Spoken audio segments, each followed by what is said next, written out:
Welcome everyone to Landgate's webinar Finding and Buying Solar Rents. We're glad you're here and looking forward to discussing this topic today. So my name is Ben Valley. I'll be hosting the Q&A side of this webinar, and introducing our primary expert in the field of solar rents is Eric Thompson, Managing Director of Energy Markets at Landgate. Eric has over 10 years of experience in the energy industry, and in his career, Eric personally brokered over $500 million worth of energy assets. He also specializes in data and analytics. Eric leads the energy markets team here at Landgate, overseeing a team that works with the largest renewable energy developers in the world. Before I introduce Eric, here are some of the topics we'll be discussing today. Number one, what are solar rents? Strategies for convincing sellers to sell solar. Why purchase solar rents? Market prices for solar rent deals. Identifying projects and rent owners, and utilizing technology to enhance solar rent deal flow. Without further ado, I'll hand things off to Eric here. Eric, can you introduce the topic of solar rents and describe to us what solar rents are on a basic level first? Yeah, of course, and thank you for the introduction, Ben. I'm really excited to be leading this webinar today. Really ever since Landgate started as a company, we basically began connecting landowners and mineral owners with energy companies, and pretty quickly, we found that these solar rent deals were highly valuable in the market, and the people purchasing them were obviously wanting to get their hands on more, of course. And so we stumbled on a gold mine, so to speak, in terms of these this asset being highly desirable. And fast forward to today, where I'd say Landgate is working with most, if not all, of the major players buying solar rent deals. And so that's an exciting place to be for Landgate, and it's exciting to be able to lead this webinar and talk to folks looking at either getting into these deals, or maybe you already have some experience purchasing solar rent deals. So wherever you are on that spectrum, let's kind of start with maybe defining what solar rent deals really are. So if you think about a solar developer who needs access to land to build their solar project, typically they would approach a landowner that owns the land, and they are going to lease that land from the landowner in order to potentially build that solar project. And so the terms of that lease are really pretty simple in terms of just like you would go out and rent an apartment from a landlord. It's a very similar structure in terms of paying the landowner for access to their land to be able to construct that solar farm on the property. So there's an annual payment, a rent payment to the landowner, and there can be escalators and other things associated within that lease. But just at a very fundamental level, that's what what we're talking about with the solar rent deals is once that lease agreement is in place with the landowner now has an asset that they can sell to the market. And so that's what we're talking about today, is that landowner's portion of those cash flows that they can then turn around and sell to the market. So we're going to get into some other potential structures of some of those deals. We'll talk about sale leasebacks and some other kind of ways to think about purchasing solar rents, but at a fundamental level, that's what we're talking about today. Thanks, Eric. So I know some industries offer royalties to landowners. What is the distinction between royalties and rents, and why do solar leases typically involve rents rather than royalties? Yeah, so that's a really interesting question to ask. Some industries do deploy royalties rather than rents. And so in my opinion, it really boils down to simplicity. right? So, paying a rent is a lot easier to manage for both sides, right? So it's easier for the landowner to get their head around what cash flows they can expect.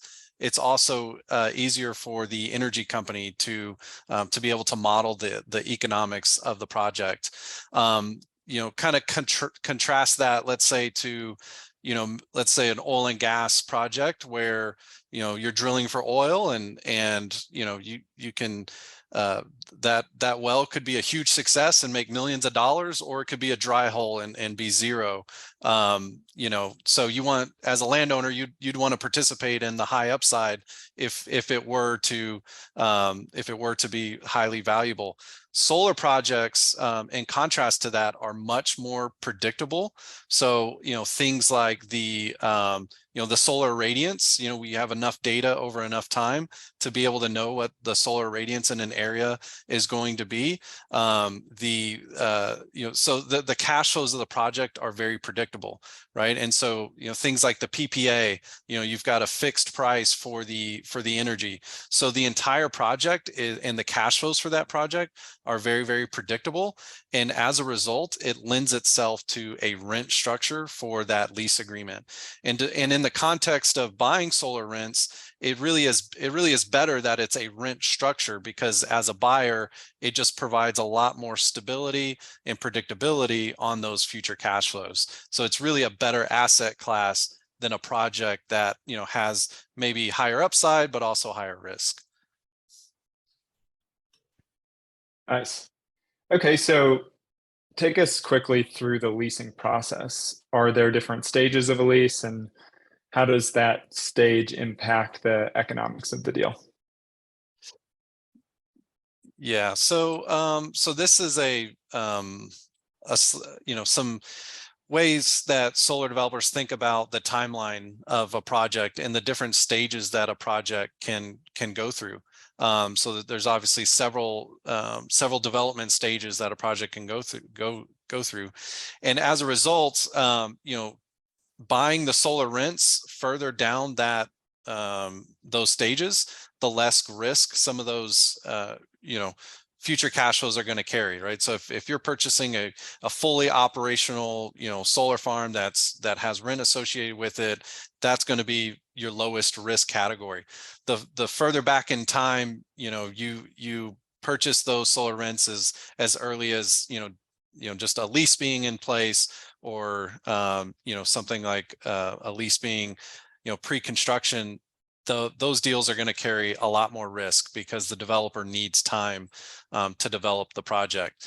But really, just to kind of put it into organized bucket, right? The stages really start with a lease option where the landowner enters into a lease option with the energy developer. So that gives the energy developer the option to execute the lease. And during that time, the developer is doing some due diligence on the property, on the area, to make sure that site is viable, and before they execute the lease. And just a quick plug to some of the Landgate tools. We've got a tool called Solar Power Valve that allows us to model out cash flows of a particular solar project, and really gives us like a 95% answer within 5 minutes of if that solar project is going to be economic.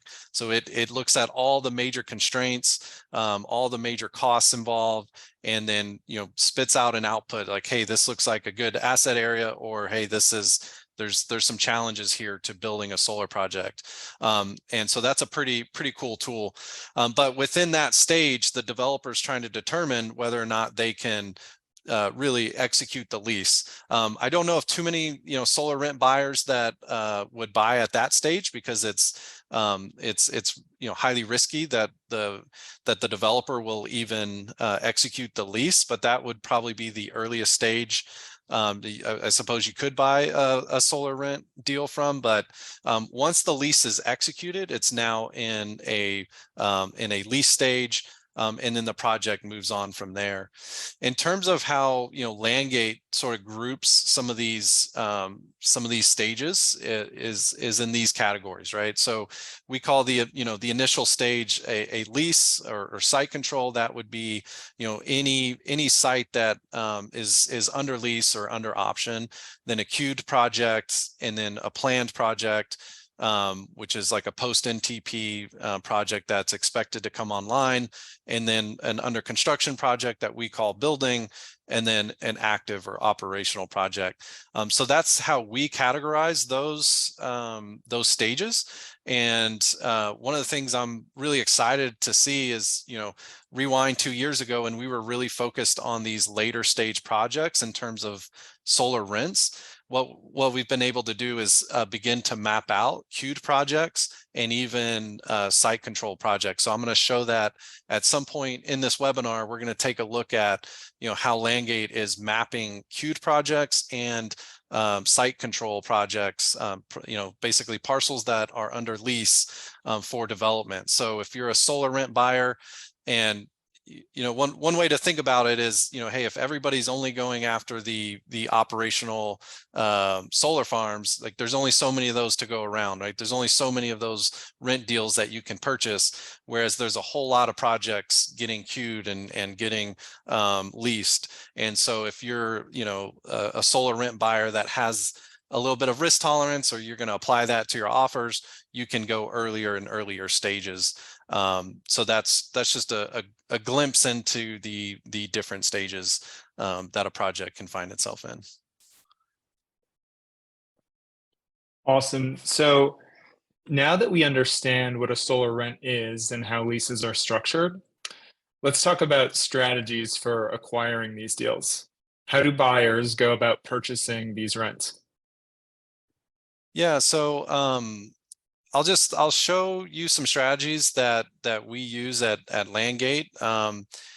If you think about how a lot of like let's say land investors would go about buying land, they would kind of identify a county or an area that they have some market data on, and they're just going to send out mass mailers. Well, the process for buying solar rent deals isn't all that different, although the data that you need is much different, right? You need some basic grid data to be able to know where these solar farms are. You need parcel data all throughout the US, because these solar farms are all throughout the US. You would need some kind of mail merge and mailing process, right? So there's in a whole marketing process. So there's a lot of moving parts to it, which make it kind of a difficult arena for some people to step into. But what I'll do is just show some of Landgate's solutions to those challenges we just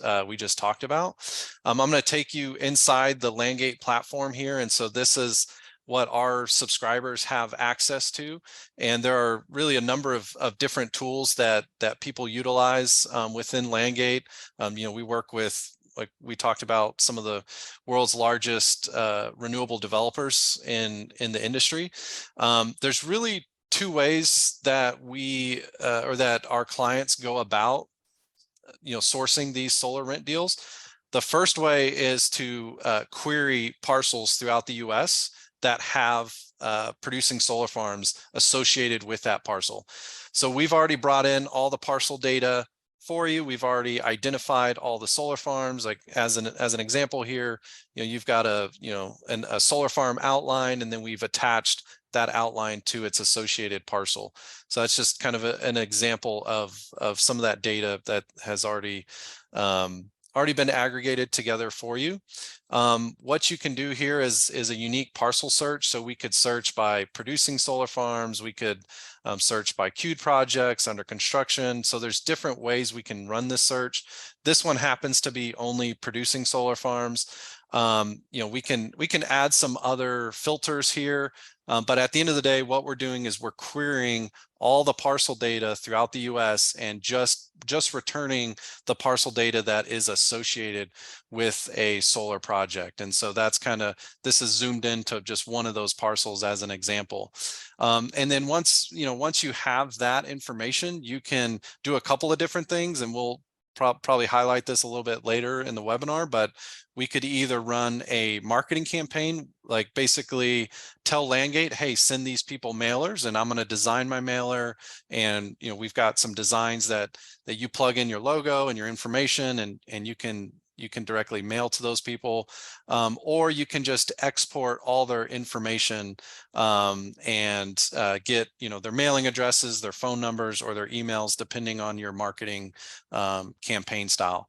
So that's one way, right? And that's pretty typical in the industry to market this way. Just we've gathered all the tools together needed to be able to reach those people receiving solar rents under producing solar farms.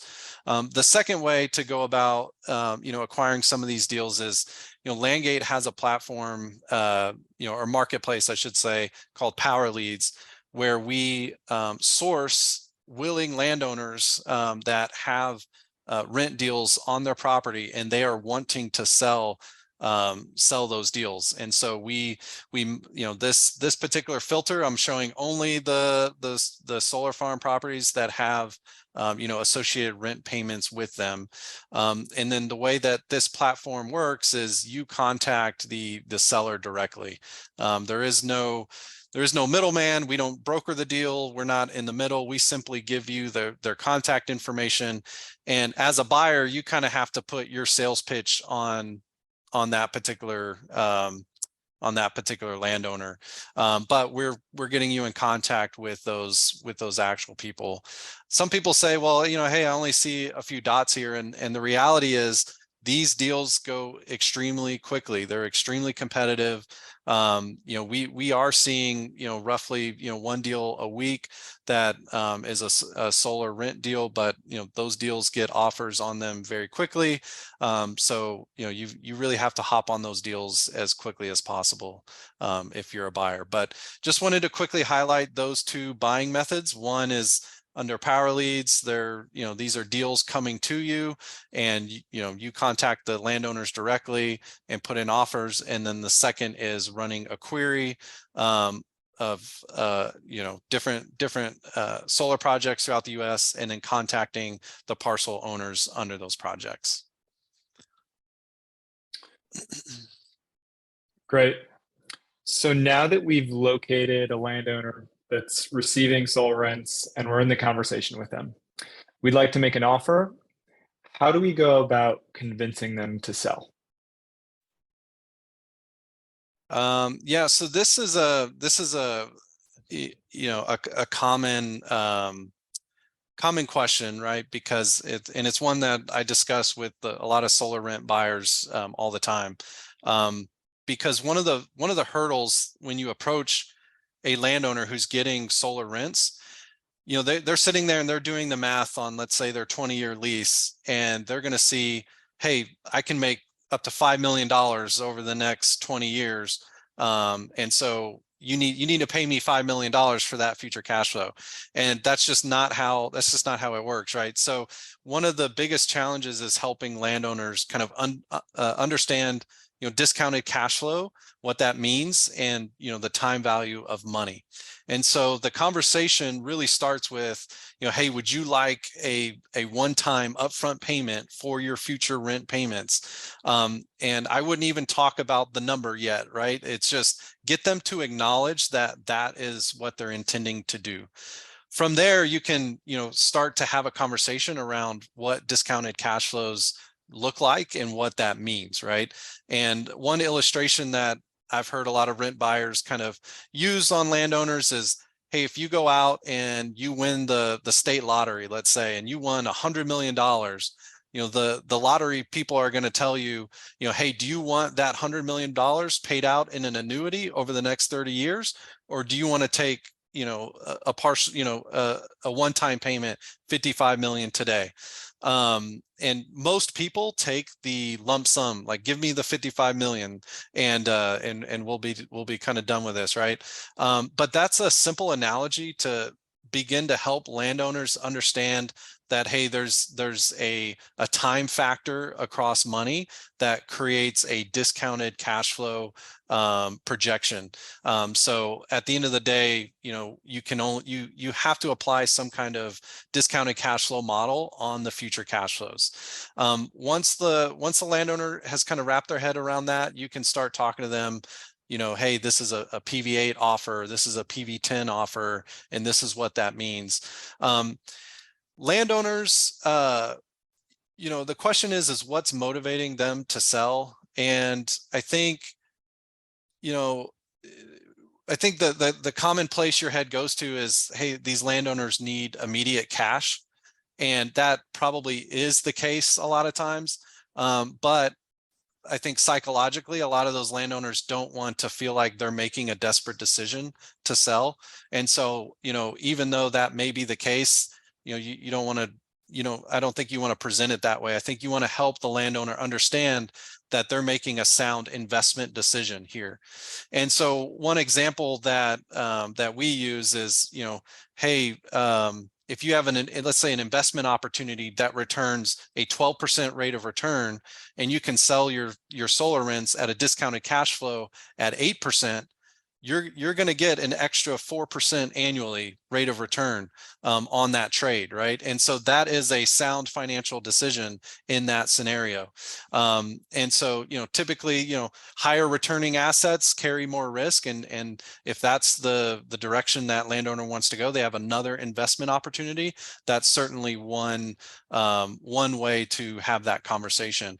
There's also some tax strategies that these sellers can think about. So you can present to sellers different tax strategies. For example, we're all familiar with a 1031 exchange. So if that landowner has another investment opportunity, they can sell their solar rents now, avoid paying taxes on that transaction, and put that investment in another vehicle. And then you also have some potential tax strategies around, hey, are solar rents, income, and are you paying income tax on that, versus if we sell that project, now, we can claim it as capital gains tax, right? And so there's some different tax strategies there that it may actually make more sense for the landowner to go ahead and sell their rents as one lump sum payment versus that annuity concept.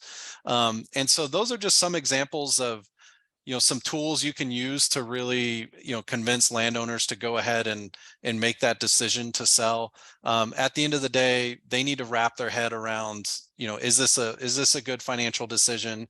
And part of the thing as a buyer is that you've got to really deploy those strategies to help them get their head around that idea. Great. Well, thanks again for that insight and for some of the tips, Eric. What about the buyer's perspective? What are some benefits to the buyer to purchasing solar rents? Yeah, we've got a few bullet points here. So, we put some of this on our blog as well, and so I won't spend a ton of time on this, but there are a lot of benefits to buying solar rents, or to being an investor in these solar rents. The first is, these are just long-term revenue streams. So these lease agreements with the landowners are 10 to 30 years, right? So you have a long-term cash flow stream, which makes it an ideal investment vehicle for things like pension funds, or really anyone looking for kind of long-term returns that are very stable. And like solar projects like fit that bill very nicely, right? So it's a long-term revenue stream. It makes it an attractive asset. Another is these solar rent income, I kind of alluded to this, is very low risk, right? The projects themselves, we haven't seen solar projects kind of have some of the troubles that like wind projects have had, where there's been problems with the wind turbines, or there's there's down periods, like long down periods where there's no production. So we just haven't really seen that on solar projects, so they're much more stable. And like we talked about with with this being a rent structure, those cash flows are very dependable and very stable. So it's a very low risk asset. So even though the returns may not be as high as what you might see in other industries, the risk is far lower. And the third I would say is ESG. I think a lot of investors like to have clean energy projects in their portfolio. So if it looks good from a PR perspective to have these projects as part of your investment portfolio, and so that's why we're seeing a lot of these big funds look to incorporate clean energy as part of their portfolio. And being on this side of the deal, it's kind of a passive way of having an investment associated with clean energy.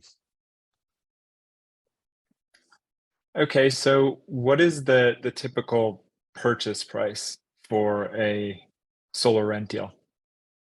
Yeah, so we wanted to talk about the market a little bit in this webinar, right? And so this is a chart that we put out in our recent blog on this topic. And I kind of spoke to this already in terms of the discount rates, right? In this case, we're seeing a comparison between an undiscounted cash flow value versus a PV5 versus a PV10. And if I'm not mistaken, I think on this chart, I think this is a 100-acre. Yeah, it's a 100-acre property, $1,000 an acre over a 25-year lease with a 2% annual escalator. Okay, so not to make it complicated, but that's as simple as I feel like we can make this chart. But you can see the difference between how those different discount rates impact the really your offer price.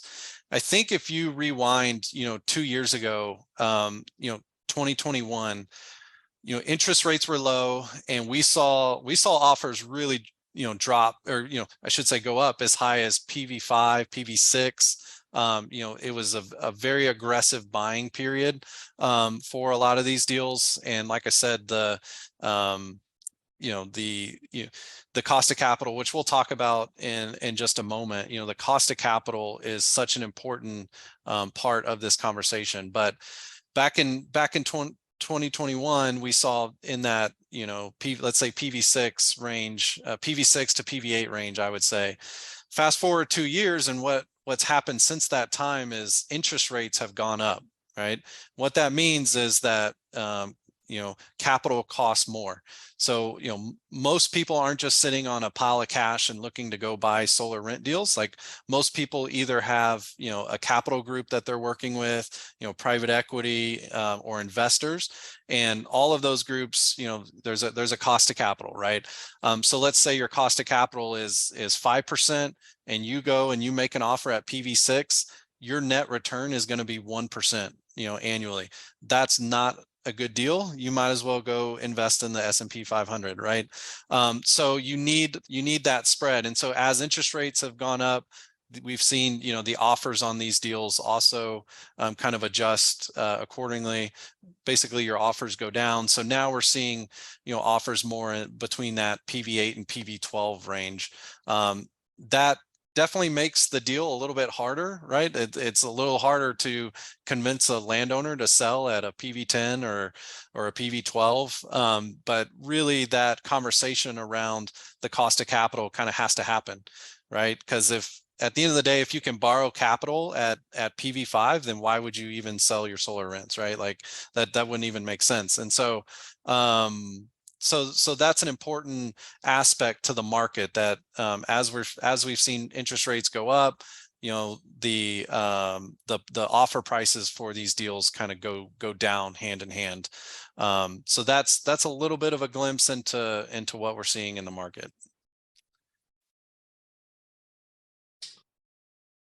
Awesome. So I think we have our our basic bases covered here, Eric. Let's shift to start looking at leveraging Langate's technology to locate and find these solar rent deals. Can you take us through? Yeah, absolutely. Yeah, so I think I talked about already the two major ways you can use Landgate in terms of the leads and the deals coming to you directly, and you contacting those landowners. You do kind of have to put a sales pitch on those landowners to ultimately convince them to go with you as the buyer, or you can do your own unique kind of process here with Power CRM. I did want to dive into this a little bit more just to take a look at some of the things that we're excited about in terms of looking at these queued projects and these site control projects, right? So one of the things Landgate is starting to do is go into interconnection queues and map out all of the queued projects and where those solar farms are going to be based on the submitted documents of those projects. So we're mapping out those outlines on those queued projects. And then you can see here, you've got associated parcels under those queued projects. And so as a solar rent buyer, you can actually go out and start the conversation as early as possible with these landowners that are receiving these solar rents under queued projects. So that is very unique data. And so that's very cool. And then the other portion of that is site control. But here's an example of the associated data that we pull in on queued projects. We've got all the PPA data associated with that queued projects, all the associated documents that get filed that you can look at there as well. And then we also have what we call site control projects, right? So this is basically lease documents that get submitted in each county. We go in and we take a look at those documents and start identifying just sites that are under lease, right? So if you want to go even earlier in the stages that we talked about, you can go as early as a site control project. So that's what we've identified here. And then this is some of, again, the associated data that we see, who the operator is, what the PPA is in place, and then all the associated documents. So one of the things Landgate is doing for you is doing, all that hard work of going to each county, pulling all that data, and then aggregating it together at a national level, because, finding these projects as soon as possible is going to help you. As a solar rent buyer, you want to talk to that landowner as early as possible. We have the tools in place for you to be able to do that. Other than that, I mean, I think we covered most of our bases. Obviously we've got the I think we briefly touched on how I'll maybe just show this to you here briefly, where what you can do is create different marketing projects. So in this case, if I want to do a marketing project to all the rent owners under producing solar farms, I can just basically export all of those parcels. The beauty here is that in terms of parcel ownership, you're only having to pay for parcel data of the parcels that you're wanting to export. Their parcel data is extremely expensive, and so we're able to get those costs down to just a few cents per parcel. And so on a project like this, it is very affordable.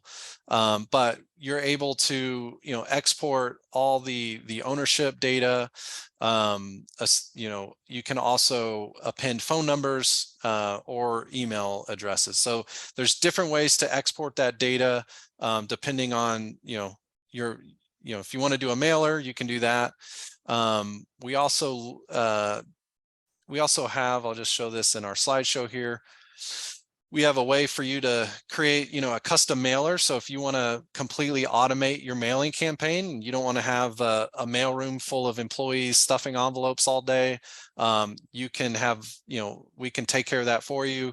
So we have different style mailers, this is a clear front mailer that the landowner can see their parcel, see some information about their parcel, which we found to be very effective. Or it can be just a standard mailer. And then you customize your own note, you put your logo in there, and you send that mailer off. And we found that to be a very high conversion rate, because you're not just giving them an offer right away. You're saying, hey, I've looked at your property. I'm seeing what it's good for. I'd like to have a conversation with you. And we found that to be very highly successful. So we can automate the entire mailing process for you. And with just a click of a button, we can send off those mailers. And then this is just some information about how we identify solar farm outlines and then the associated parcels, so that you can talk to those landowners directly. We've talked about solar. We do this for wind as well. This one happens to be focused on solar. But if you're buying wind royalties, a lot of buyers buying solar rents are also looking at wind royalties. So we have that as well. So really the same process we've talked about this entire time. We've got all the same data for wind projects as well. Thanks, Eric. And just seeing that there was a fair amount of development groups on the call, I just want to point out that that super granular information of the site control sites with all of those lease docs, LOIs, that's obviously also very helpful when you're doing your greenfield work, trying to get those leases, making it so that you don't have to spin your wheels somewhere that they already have site control. So just throwing that out there. To close, Eric, just for time here, are there any other types of structures for solar rent deals? Yeah.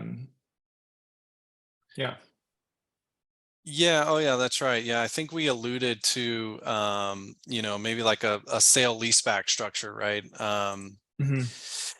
So that particular structure would be, so what happens is a solar developer can include in their lease an option to purchase the land.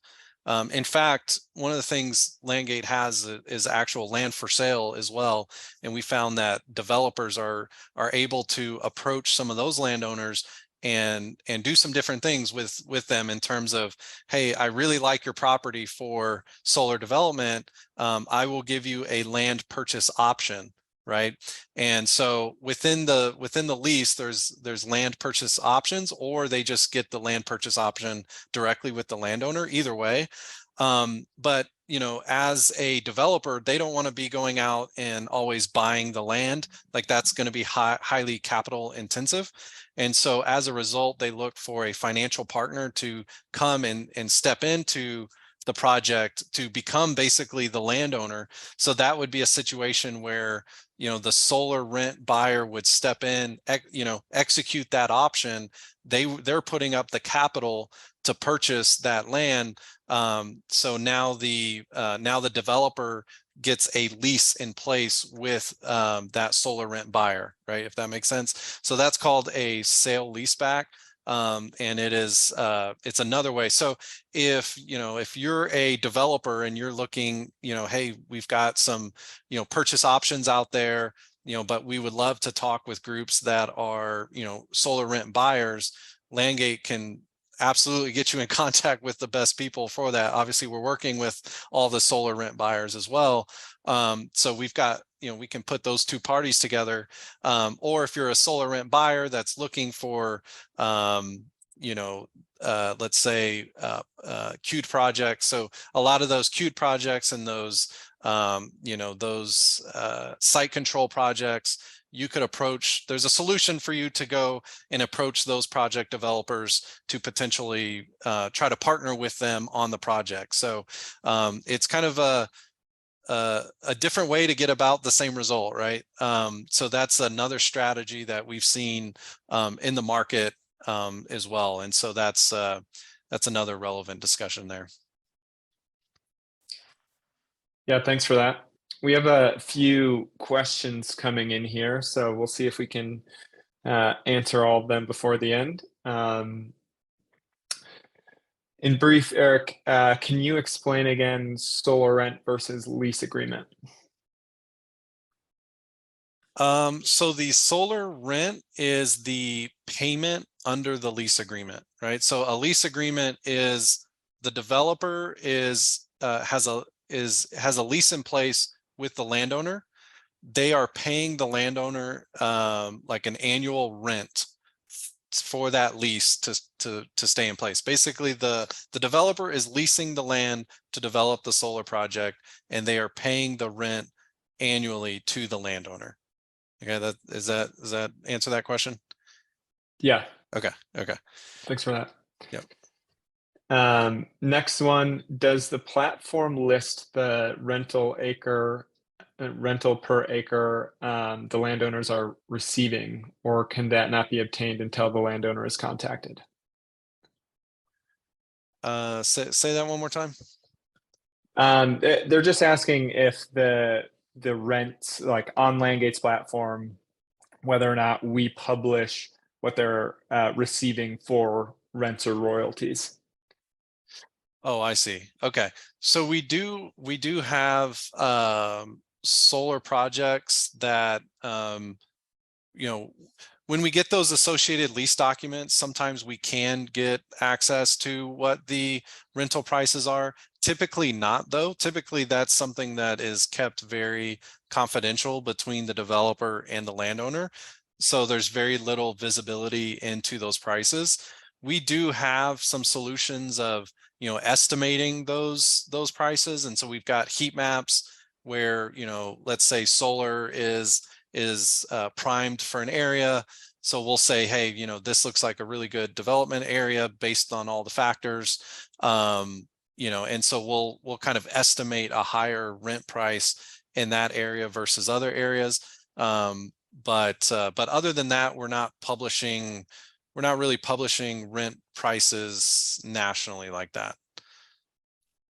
We're basically Great. getting you the opportunities. We did have a market discussion in this webinar just so that you know what we're seeing in the market. That market, to be quite honest with you, is a pretty narrow range. And as you start making offers to landowners, you're going to get pretty quick feedback on what the market is on those. We talked about it, in our opinion, is in that PV8 to PV12 range. Thanks for that. All right. Can you elaborate the pricing of PV5 to PV12? How are you calculating the lump sum amount? So we started by taking just the base undiscounted future cash flows of the lease, right? So we take the next 25 years. Let's say the lease agreement says $1,000 per acre, and it's 100 acres, right? So we're able to calculate the annual price to that landowner, and then project it over 30 years. And then what you do, like a PV5 or a PV12, all that is a standard it's called discounted cash flow. And you can Google it, right? Like Google, how do you calculate discounted cash flow? And you will be given a formula, and you can apply that formula to that undiscounted cash flow future projection. So when you do that, that's how you can determine PV5, PV10, etc. So yeah, just Google the formula. That's great, and we have a lot of questions here, so Okay, great. that's we'll keep it at that. Can you provide a high level on who are the most interested renewable rent buyers? Yeah, so I mean, at a high level, right, there's a lot of private equity backed rent buyers. I think the end buyers that look at like large portfolios of solar rent projects, I think, are like pension funds. You also have you have individual investors in some case, you have some public companies, you have some solar developers, have a division where they actually want to acquire solar rent deals. So there's, I'd say those are probably the major buckets of solar rent buyers. Perfect. Thank you. So just so you know, folks, I don't know that we'll actually be able to get to every single one of your questions, but we will respond to you. If you didn't provide your name, you might ask the question again with your name so I can email you after the fact. But continuing here. Yeah, I like to see all the questions pouring in. Thank you. I mean, we really appreciate it and definitely want to have that dialogue. So feel free to follow up after this webinar. But yeah, we may have time for one or two more, Ben. Awesome. Yeah. Yeah, I'll just choose one here. Are any of these rents being auctioned on sites like EnergyNet? Good question. I don't have an EnergyNet account, so I wouldn't be able to tell you that. Historically, EnergyNet has been oil and gas deals, so I'm not aware of them hosting any of these deals. Hands down, and we know EnergyNet very well. They're a subscriber to Landgate, and so we know them very, very well. They, as far as I know, they don't host these deals. They may, if they do, and I don't think anyone would disagree with this. Landgate is the leader in terms of sourcing these deals, providing solar rent buyers with these deals. And it's, so yeah, I mean, we're the leaders in that market, if that's helpful at all. Yeah, for sure. I mean, we've seen some groups using Landgate who are then acquired by others. So definitely the leader on a lot of angles. I'll throw you an easier one here, Eric. All right. Does Landgate have access to any solar rents that might be associated with rooftops, warehouses, industrial buildings? Yeah, the CNI. I'm not aware of any. I mean, so a lot of what Landgate does, I would say, is between the community solar and the utility scale solar scale of projects. If somebody were to post a deal that, let's say, is a rooftop, solar rent deal, we would certainly host it on our platform. So I'm not aware of seeing one like that. But if you have one and you want to post it on our site, we'd be happy to host it. Yeah. Yeah. Okay, let's see here. Does Landgate have PPA information for each parcel or solar farm related to associated parcels? Or is it just a few select properties, given that this information is often redacted in public filings? Yeah, great question. Yeah, so there's not PPA data per se on every parcel, although there is what we call, local marginal pricing, so there's different ways to look at local pricing, right? LMP being the most common, but you have hub pricing, which is a forecast put out by the EIA, I believe, in different areas. So we identify P nodes, pricing nodes with specific areas, and we're able to track in real time the LMP in that area. So that's that bucket. And then we have another bucket of every time there's a PPA filed, and we have some unique methods for obtaining PPA data. I'm not the personal expert on it, but we do incorporate all the PPA data that we can get our hands on as early as, like we looked at on those examples in this webinar, are lease deals, and we can associate them with a PPA. So the PPA data is very robust, and anywhere we have it, we have it pretty extensively. You can't say we have PPA data on every parcel, but I suppose you could say we have PPA data on most, if not all, solar projects, and then we've got PPA data on queued projects as well.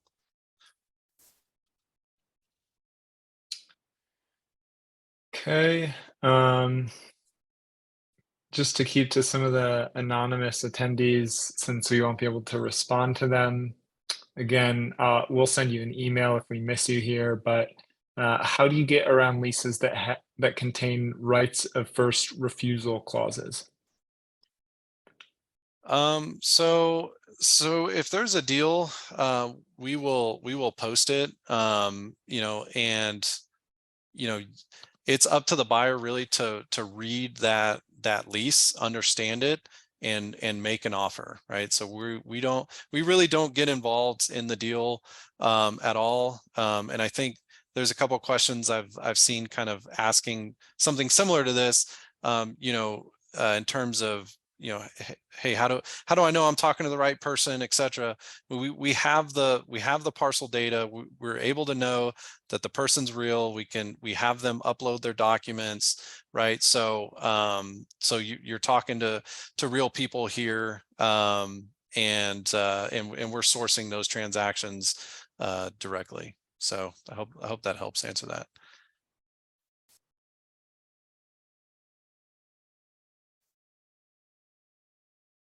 Any others there, Ben? Yep. Are there any specific IRA tax credits associated with these rents? That's a good question. I'm not too familiar with that. I know you've done some work with the IRA, Ben. Are you aware of any? Yeah, it's not going to show up. I mean, I'm not aware of anything at least, but I doubt that you're going to see this show up specifically, just because at the end of the day, it's how are the IRA tax benefits affecting what the developer is able to offer that landowner, right? So how competitive is it? How competitive do they have to be in order to land the site control deal if there's multiple developers trying to get that? Yeah. Well, I see one more question here, and I'll try to address it, because this is a common one as well, and it's a very interesting question. But then we'll have to wrap up. But the question relates to, does a solar project on a parcel increase the value or increase the land value beneath it? And so we think that's a very interesting question, and I think the kind of somewhat obvious answer initially is yes. Obviously once a parcel goes from being just raw land to land being associated with a solar rent deal, theoretically the value of that land should naturally increase. And that's one of the things when we look at those future cash flow models, the future cash flow of the solar project, and then thinking, okay, what portion of this deal can the landowner reasonably expect from a solar rent perspective? Now, if you do that same analysis on highly desirable land that is like in prime real estate areas, what you're going to find is that the rent that a solar or landowner could get for their solar rents is not as high as the real estate value of that property. So that's kind of the dynamics you're playing with. So it's in a lot of cases, a piece of land with an associated solar lease is going to increase the value of that land. On the other hand, that's not always the case, right? And so that's a very interesting question. But with that, Ben, we can try to wrap up and then get back to the rest of the folks that submitted questions here. We're very happy to see the interaction for sure. Yeah, definitely. Thanks so much, everyone. So, in wrapping up here, I will send to everyone in the chat here a Calendly link. If you have any further questions or want to talk about some of the solutions that we have here, definitely just schedule a time with us here. I believe that we will also be sending out an email that will have that link. And then, like we just said, all those questions, we'll send you an email. A few of you still remained anonymous, so if you really want that question answered, just feel free to drop your email in the chat. You can send it privately directly to me if you want. But that is it for today. Thanks so much, everyone.